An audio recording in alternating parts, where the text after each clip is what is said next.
no idea what's going on here, I have to be honest. And, we know there was some issues last season with Pogba and Mourinho being, leaving him on the bench.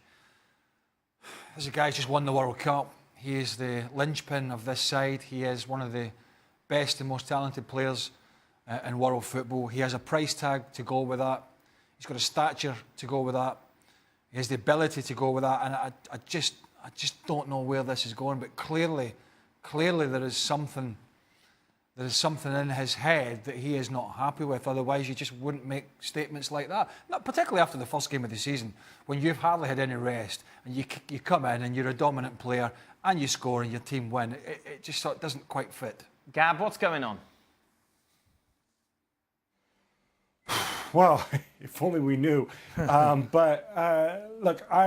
what I can tell you this is Paul Pogba is one of the most intelligent footballers that I've ever had a chance to speak to and spend time with. And he knows exactly what he's doing when he says things like this, and he's doing it with a reason. These are not throwaway comments, and the fact that he followed it up on Instagram, I think, make that pretty clear.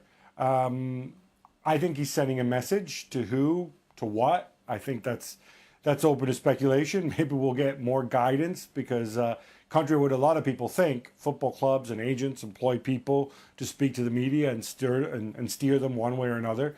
But it's obvious that he went and he did this for a reason. Now, I think it's way too easy, too reductive to go and just make this all about his relationship with Mourinho. I think there could well be something deeper there, and we'll see who picks up the baton.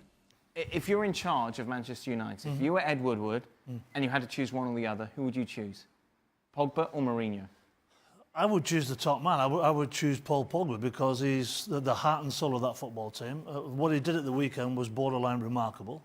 As Mourinho said, playing 80 minutes, scored the winner, brave enough to take it. Look, when you're the top man at the football club and you come out with a statement like that, well, you just don't. You don't come out with a statement like that. If all's rose in the garden, it's just... So the undercurrent, the undertones here are far-reaching, and it's very difficult to get inside of people's minds. But it's just shocking that he would come out with that. Well, if there is going to be some sort of power struggle between, and we don't know, right? We just don't know. But it's so confusing. But say there is, years ago or a few years ago, there's only one winner. Sir Alex, wouldn't it?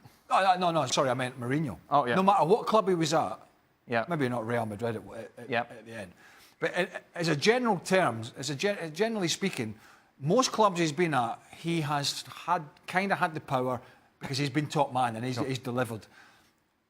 I'm not sure he's quite. Oh, well, I'm sure I don't think he's got that anymore. I don't think he has the backing of boards that he once had, and I think he's made that more problematic for himself by his rhetoric. And so I don't think it's a surefire thing that if there was to be some struggle between player and manager, that the manager would win, to Paul's point, because Pogba's a big player and Mourinho doesn't carry himself like he once did.